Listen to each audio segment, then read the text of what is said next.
Hello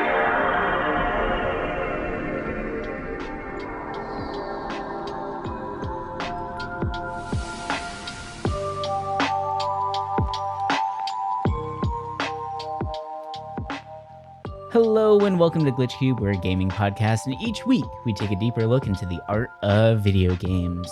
As always, I'm Christian. And I'm Chris.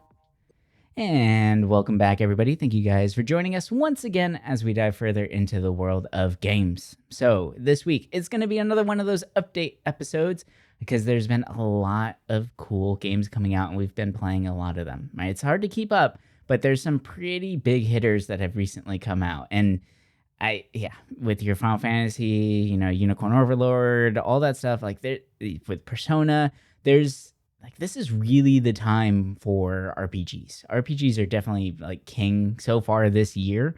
The list just keeps growing, and there's just so many cool new titles coming out that just look amazing. But yeah, we've been playing a few of those, so we're definitely going to be talking about that today.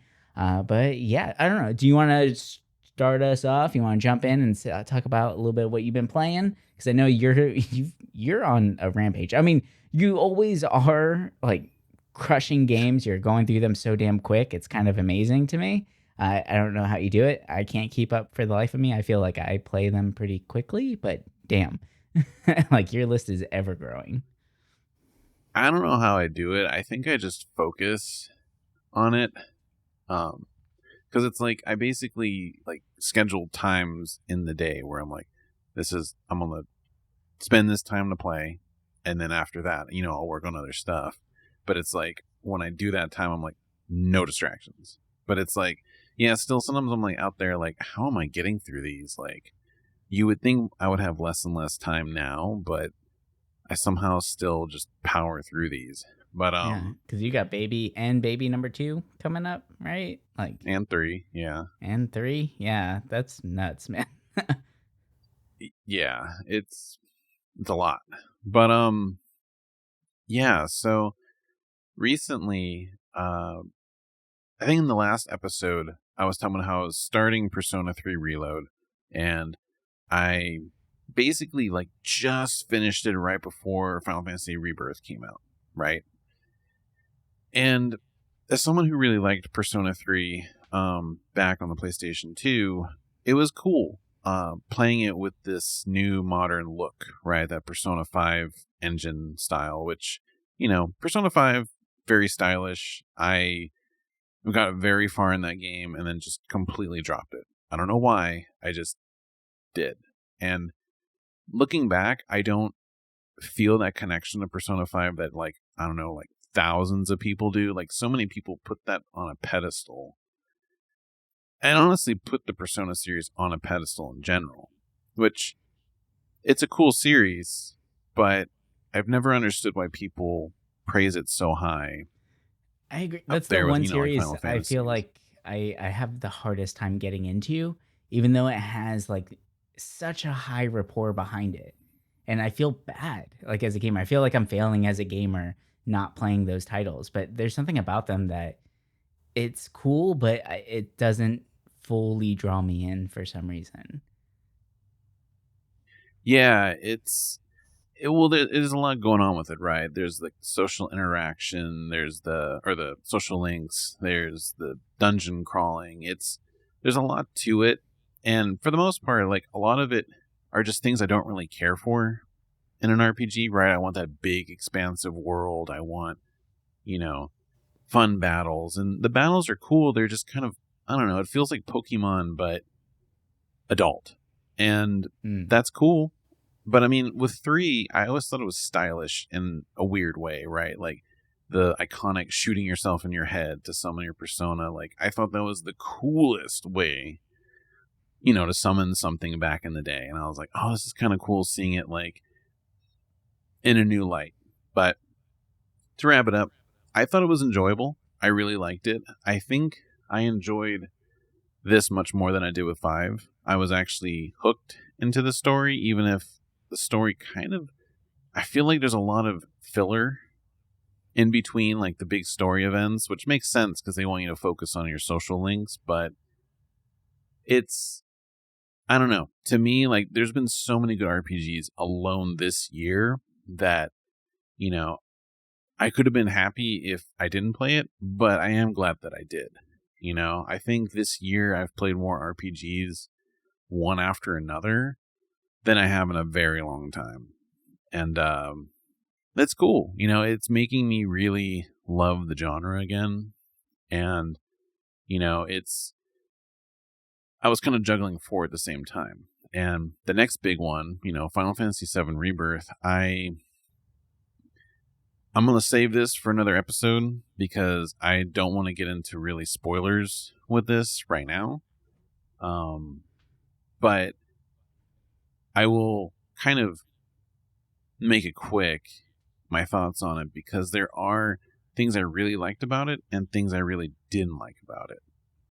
The story, I think, I do like the stuff that they, have expanded upon, right? They kind of went more in depth with some things. They kind of cut some things, but not too much. But there are some backstories that I felt like they made less serious compared to the original.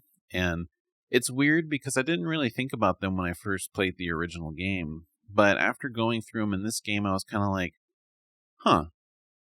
It left less of an impact.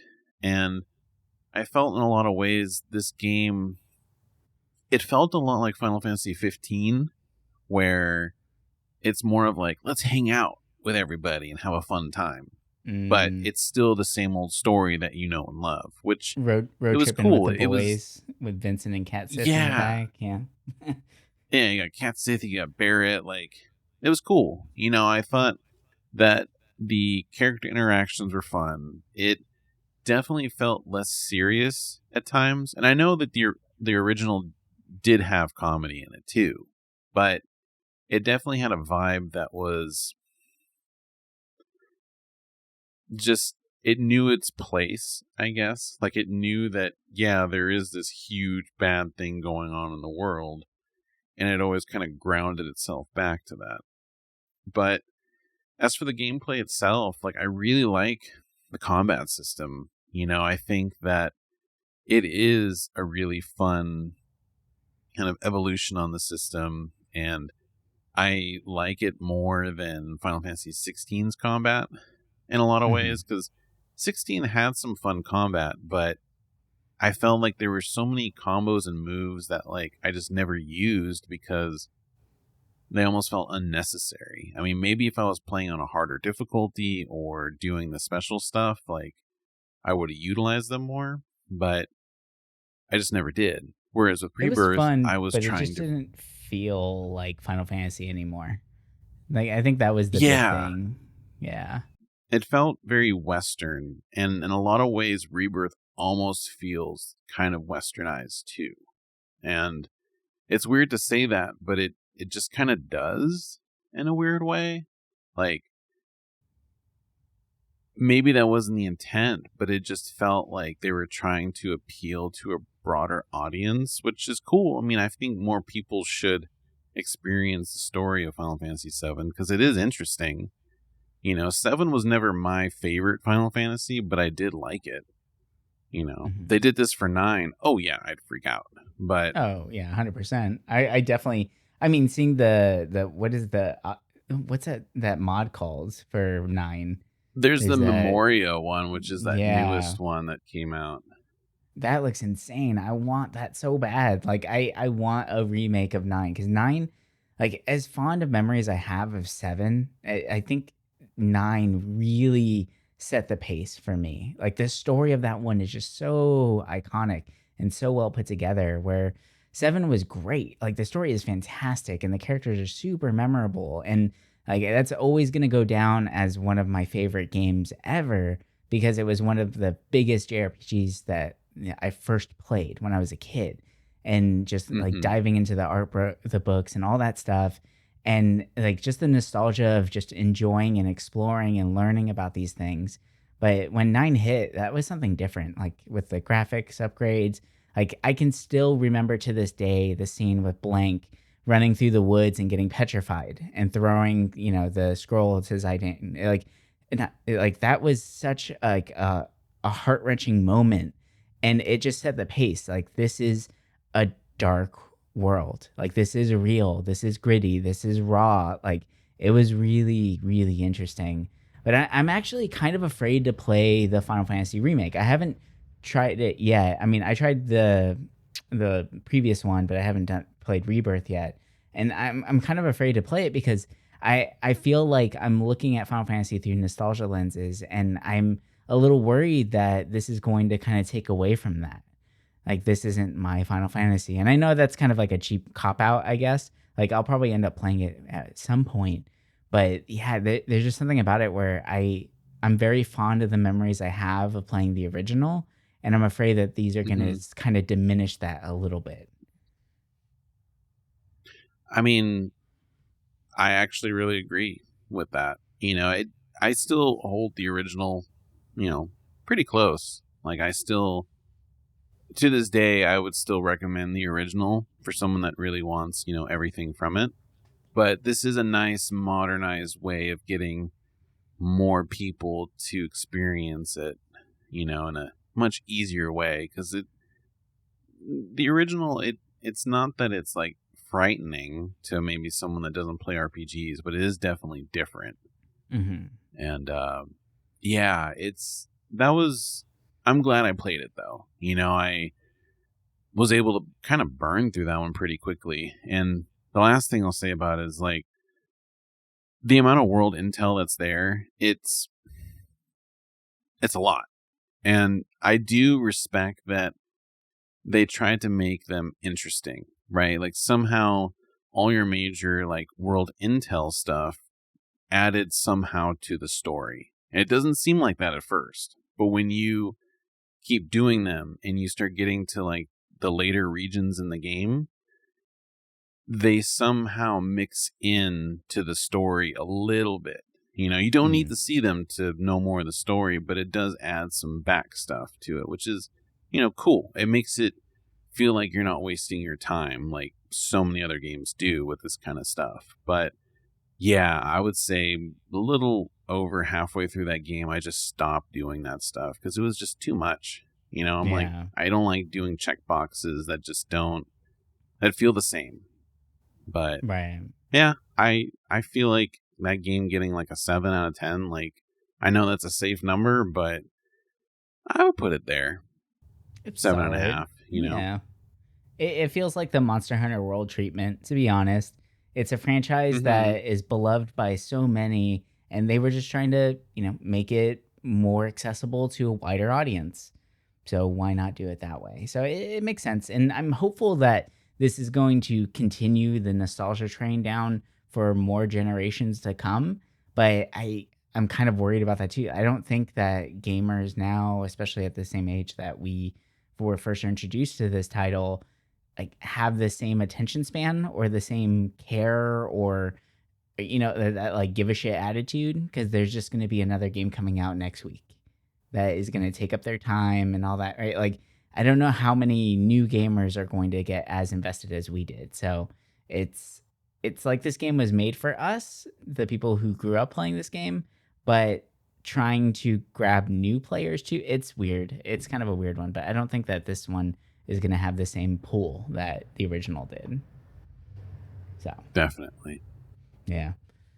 All right. Well, I played a couple big games, honestly. So we both played one of them together. So we're going to talk about that. But the first one that I blasted through, surprisingly, I'm surprised I beat this game in like a week. I can't believe I actually did that.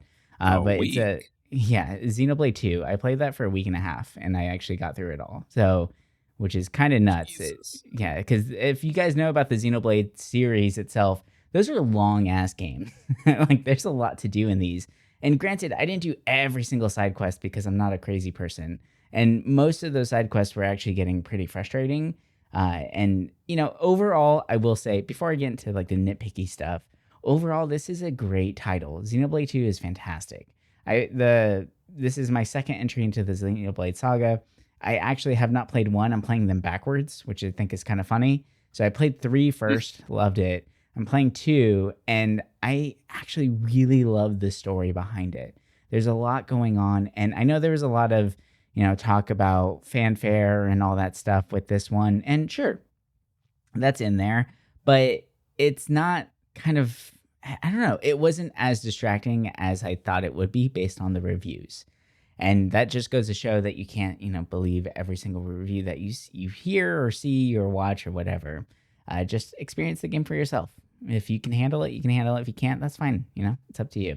But I really enjoyed the story. I thought there was a lot of depth to it. There was a lot of really good character development behind it. The combat was really interesting, and like the combinations of things. And one thing that I enjoyed, but also kind of like annoyed me a little bit maybe, was they had like tutorial aspects and you're learning new things about the combat 50 hours into this game. Like 50 hours into this game, they introduce a whole new mechanic and you're like, oh, holy crap. Okay. Like now I've built this whole thing up for this and like I know how to do this, but now all of a sudden you're throwing this into the game and like you're teaching me how to do it on a pivotal boss fight. Do I try it and just wipe, or like is it gonna make the boss that much easier? What is this actually gonna do for me? So it was interesting that they were still introducing new-ish mechanics or new tweaks to the mechanics that have been in play that late in the game. So that was cool and a little weird because I don't think I've really experienced that in another game before. So that was like a weird learning curve there. But one of the things that really kind of bugged me a little bit about the game, because I didn't want to spend a lot of time grinding in this one.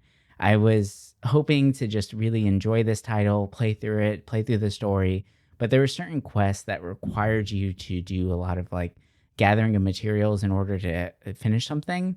And in order to gather those materials, there's like gathering spots throughout the whole overworld. So you're running around and you go and, mine a certain spot, or you collect some timber or some things like that.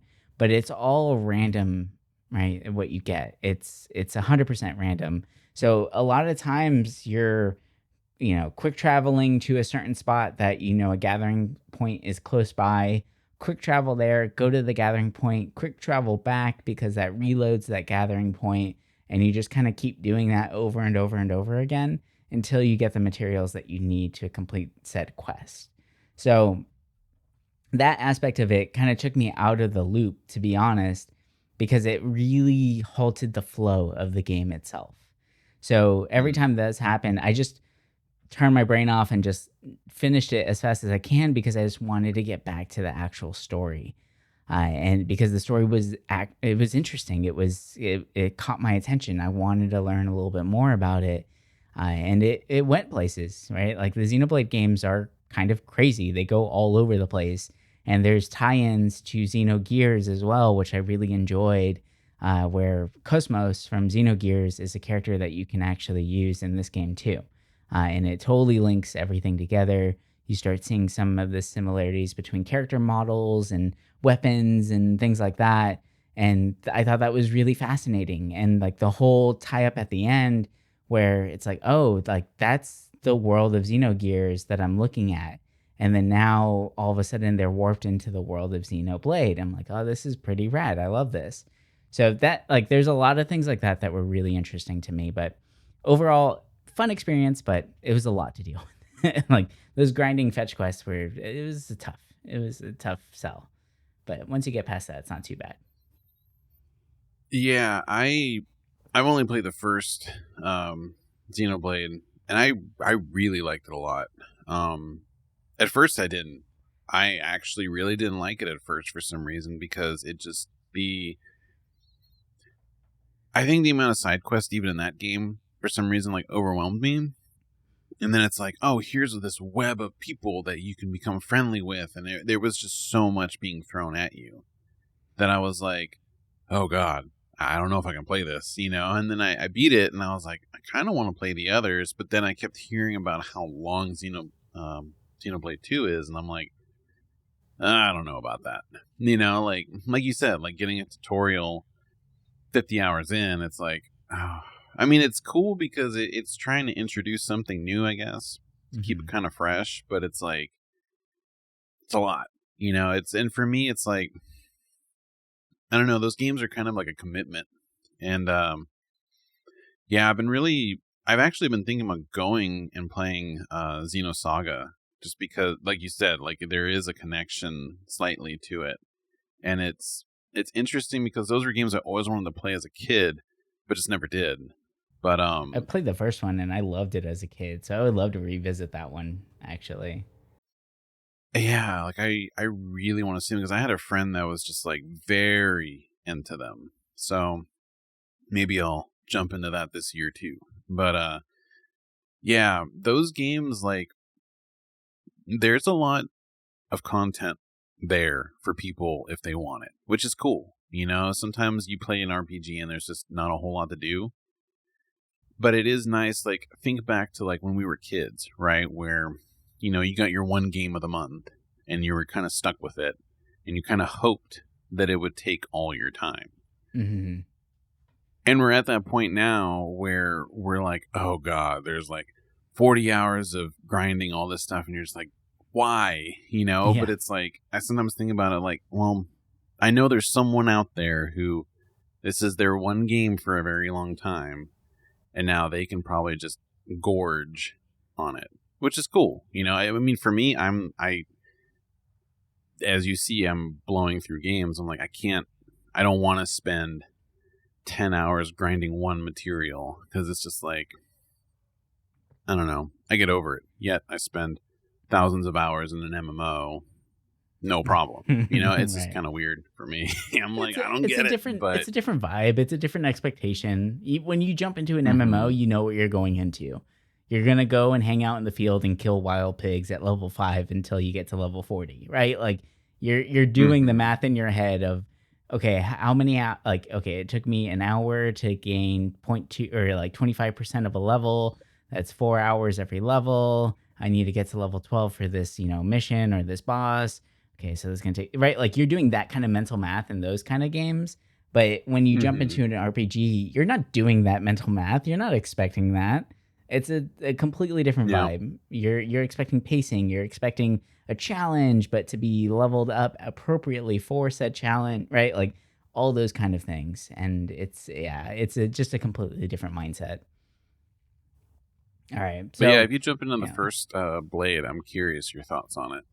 I'm probably going to because I feel like I'm pot committed now.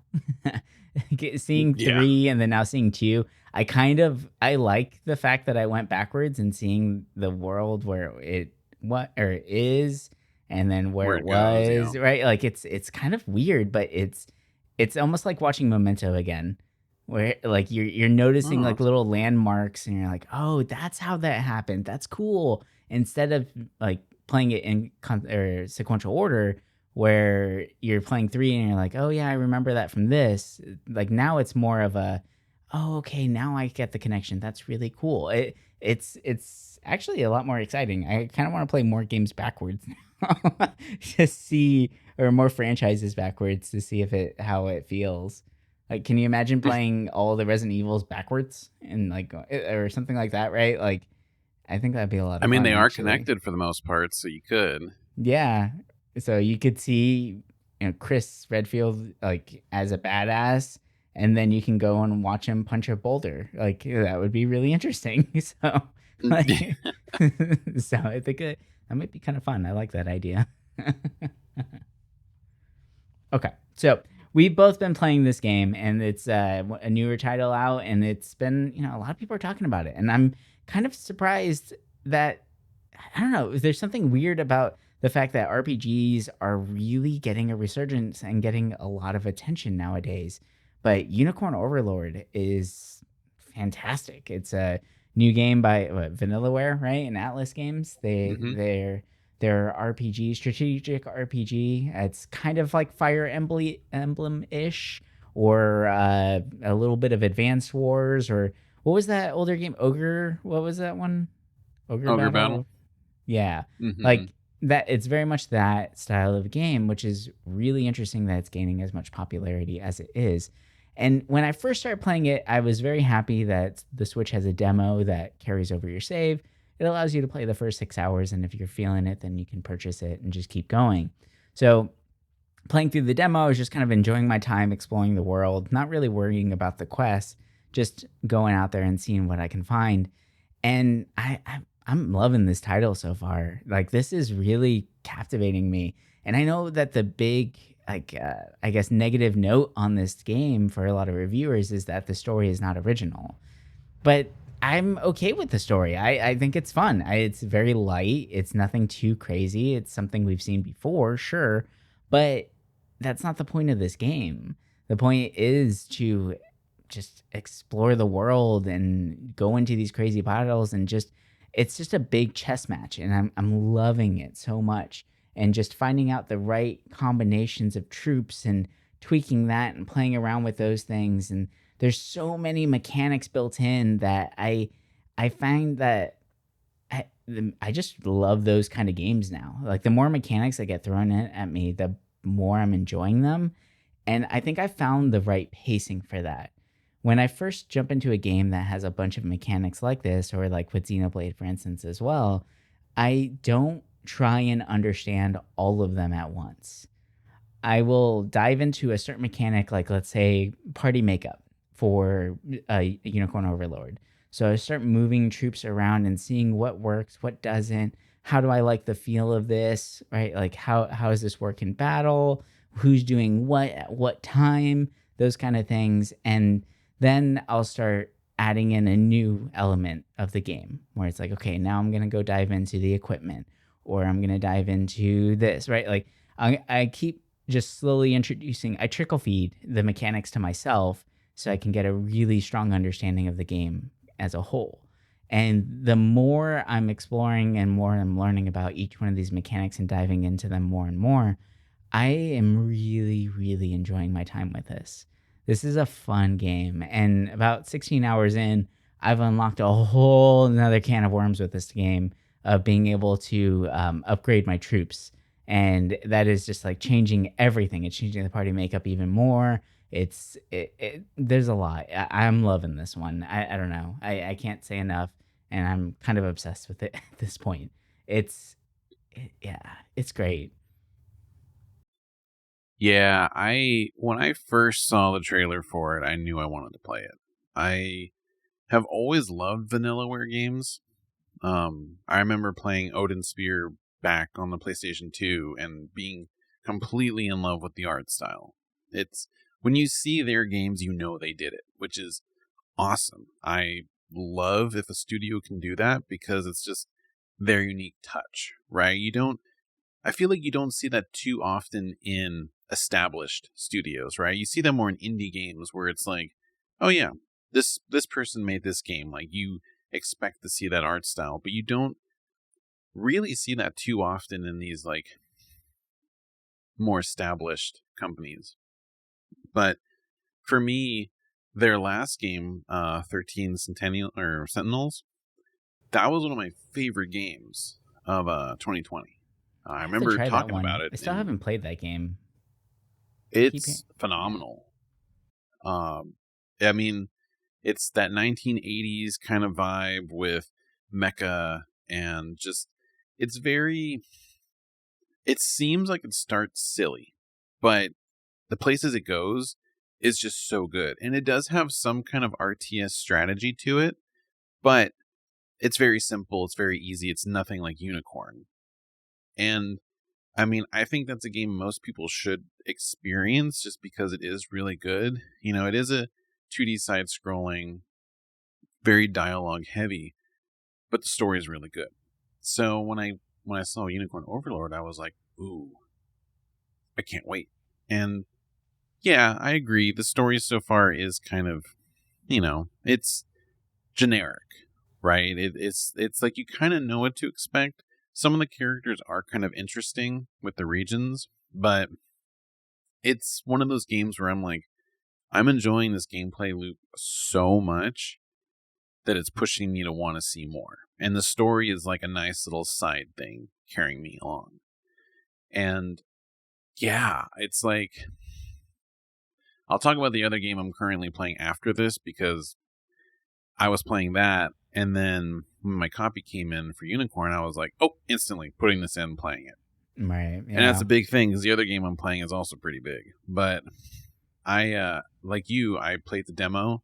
Surprisingly, like you can do a lot in that 7 hours that they give you. I was Oh yeah. like, oh my god, I'm like 20% of the map Yeah. and just a demo. Like it's crazy. And we were talking about this before that.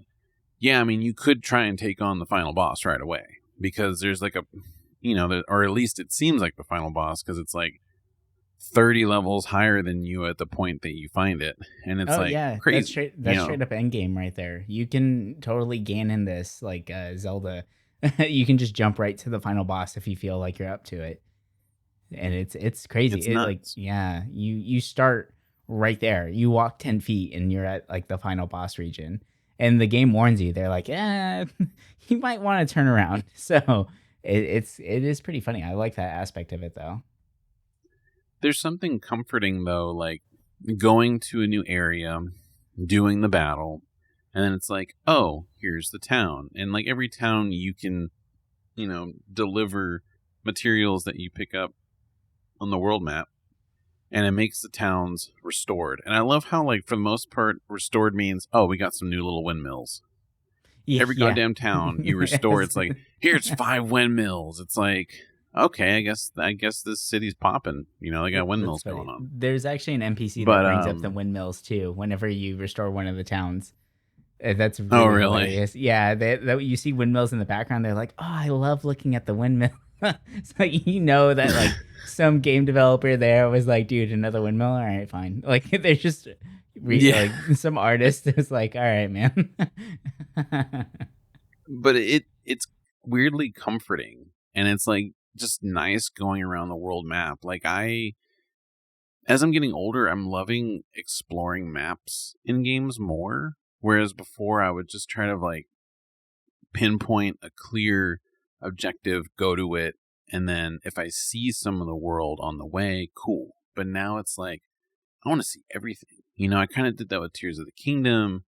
I did that with Cyberpunk. I did it with a lot of these games, and it's making me enjoy them a lot more. So with this game, it's fun because you're incentivized to see more of this world. But yeah, the combat, it's just like for the first, I don't know, 10 hours, you just steamroll everybody. Like, Mhm. yeah, there's that one unit, just like Fire Emblem, where they steamroll everything for you. But you get to a certain point where, well, they can't totally one-shot other units, but, I'm at the point now where there's definitely times where I'm like, oh no, my unit's having some trouble. And it's Mhm. like, I spent probably a good hour and a half just going through all my units, switching their skills. Like you can surprisingly like min-max your units in this game in a lot of weird ways because you don't directly control your units in the battle. You move them, but you can control like their skills and the priorities and stuff, which is cool. It makes it really interesting and different. And I love this game. Like I knew I would like it, but I'm surprised how much it's like sucked me in. And Mhm. I'm about 16 hours in. I still really want to play it.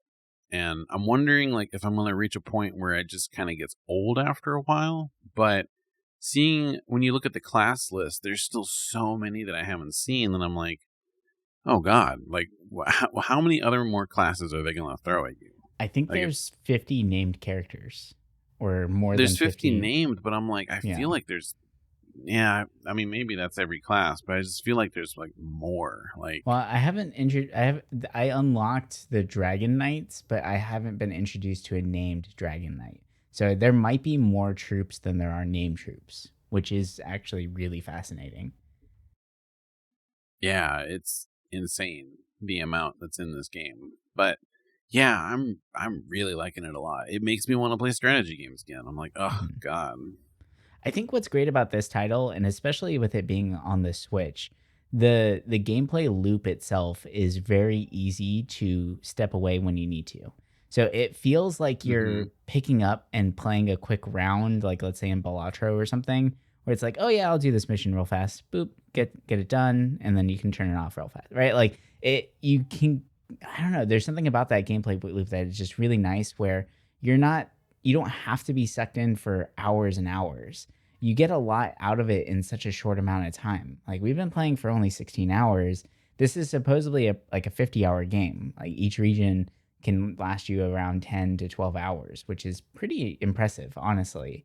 But it doesn't Mm-hmm. feel like I've been playing that long, which is really cool. And I have been paying attention to the times things, which I think is really interesting, where it shows time of actual battle and then time that you fought, meaning like the times that it includes a time of you being paused and moving around and things Hmm. like that, where if you look like in one of the battles, it was a pretty quick one, and I just like ascended a lot of my troops, so they were kind of OP. And I went back and did like a lower level challenge that I just kind of skipped, and it literally said 3 seconds in time. So like, Jesus. so the actual time of me not being paused was only 3 seconds. I was like, holy shit, that's really funny. But it's kind of fun. It's interesting to see that, and it's an interesting mechanic that they're adding into it, that they have both times present. I like that a lot. So I don't know. I'm very excited to continue to play. There is one thing that's kind of getting to me a little bit about this game, is that there is like character bloat, I think, where I want to use more of the characters. I want to use more of the troops, but I also don't want to risk losing for some reason. So it's kind of tough to do that. I know you can do like mock battles and things like that to test things out, but because they gave me so many named characters that all of them are actually very interesting, the mechanics seem really, really cool. I want to play with all of them. It's like a kid that wants to play with all their toys, but you don't have enough space in your troops to actually do that, right? So it's kind of, it's weird. It's a little interesting that's my biggest complaint, is that there's too many interesting characters to play with, and I don't get to play with them all. So I guess that's a good complaint to have, to be honest. Yeah, like I've unlocked all my unit formations just so I can plug people in, but half the time it's like when I'm in battle, I'm only going to use like my 5, unless it's like some grand battle, and then I'm like, okay, we're summoning everybody, even if they're just going to be like Cannon fodder, fodder. yeah. Yep. Yeah.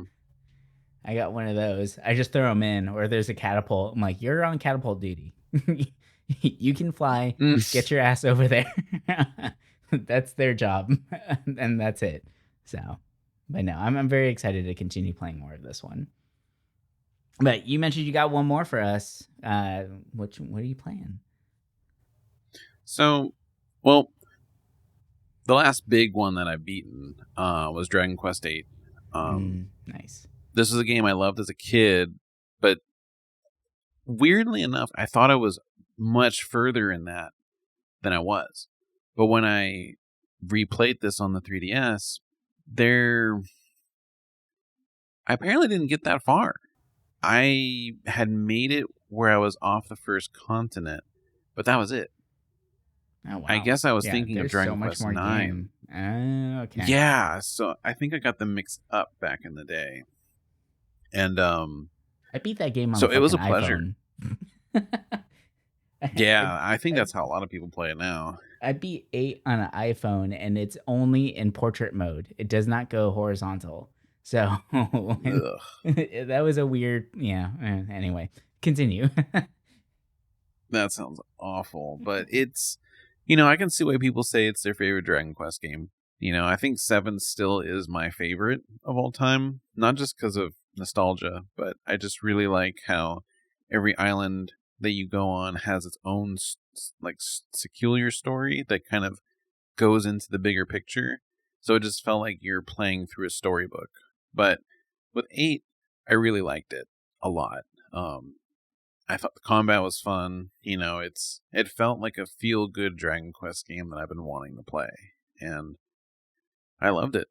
I love my 3DS. I've been chugging through RPGs on it. Right now for that, I'm playing through Radiant Historia, which I think might be a game that has the best time travel mechanic I've ever played in a game. Dude, I was just looking at that game last week. We have not talked about this. I was just looking at that game, and I totally found my charger for my 3DS and everything. And I'm trying to I'm thinking about buying that one. That's so funny. It it's actually really interesting. I'll definitely save this for our next update when I beat it by then. But it's the time travel mechanic is very interesting because it's not like you can see everything. You don't you know how sometimes in these games it's like you have branching paths, but when you go down a path you can't go back and see the other. Mm. But in this game you can, which is cool. Like you can see a bad ending on one of your paths and be like, well, that wasn't good. Let's go back and try the other. And sometimes you have to go through one of these branching paths to get an item to bring it back and use it in the other branching path. Interesting. And it's just so damn cool. The combat is very, I don't want to say it's plain. I mean, it's grid based, and you can smack an enemy on top of another and then attack them, and you hit both of them. Like for me, the game does a lot of things that I really, really, really like. So for me, I'm singing high praises of it so far because it's just cool. The story is interesting. I'm curious where it's going to go. It's like your typical wars kind of brewing in this nation and stuff, and it's an interesting game. But I'm digging it. Like 3DS had a lot of good RPGs, so it's been just fun kind of picking through it. But nice. I'm playing that, and then so the other game that I was playing right before Unicorn was I'm jumping back into Baldur's Gate 3. Hell and yeah. When I originally Finally, played it, I was God. playing a Dark Urge. I know, I'm like very behind. I've already seen people like basically post like probably final battle scenes, and I'm like, you know what? It's whatever. I'm still want to see where the story goes. And so when I first played this on the PC, I was Dark Urge. I had barely hit Blighted Village, so it's like very early, Act 1. Yeah. Now I just finished the Goblin Camp. I don't think it's a spoiler because it's very, you get addressed going there very quickly. Everyone that's wanted to play this game has probably already played it except for you. So exactly. So, now I'm a gold dwarf paladin, and I never play dwarves in games. So I was like, let's try it out. He's kind of tanky. He can do a lot. And it's just awesome. He's just like taking hits, and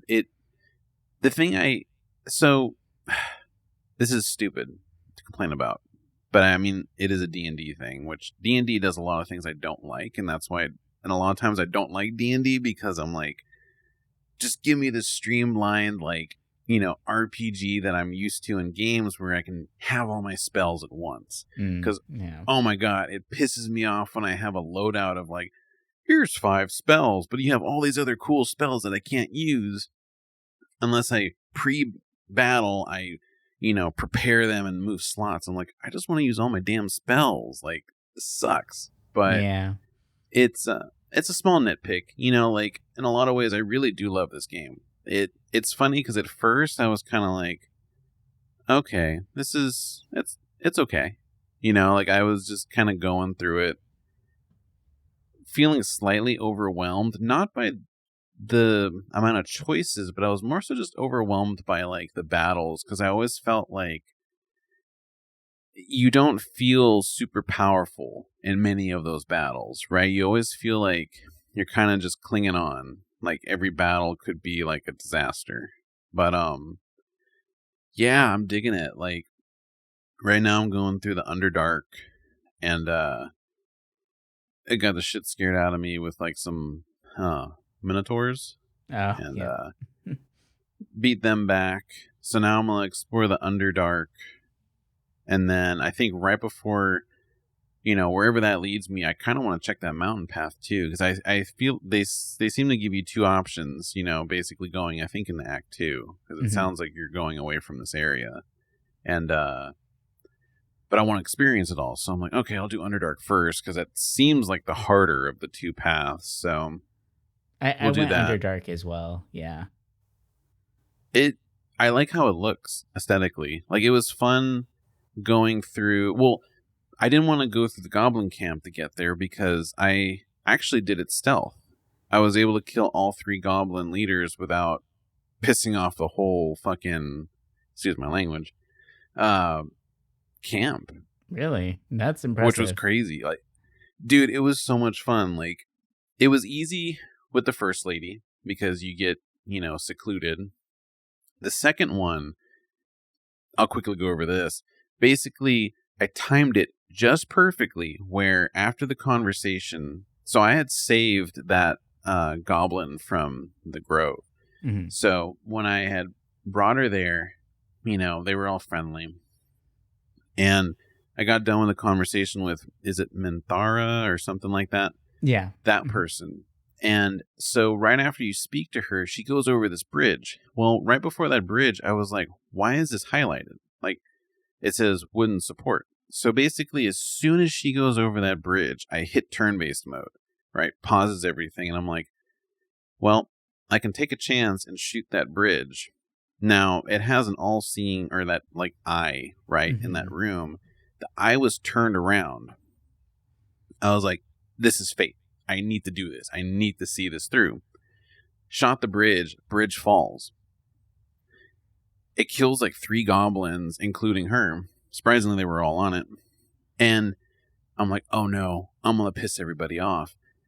And it shows to a cutscene. It's like, you destroyed something and they didn't like that too much. And it's like, oh, I just either need to pay a fine or persuade them. So I was like, sweet, that was easy.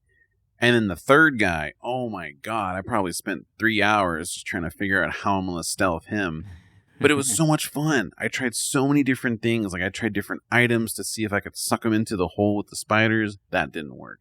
And then, so what I did was I took all these explosive barrels from this like storeroom that was in the camp. And then I brought them and basically like had this huge trail going from his throne all the way down to where these little guys were chanting him on, right? Shot the barrel. It blew up all those people in front of him. So it was just him that I was fighting. And for some reason, he didn't call any backup or nothing. So I was just fighting him the whole time.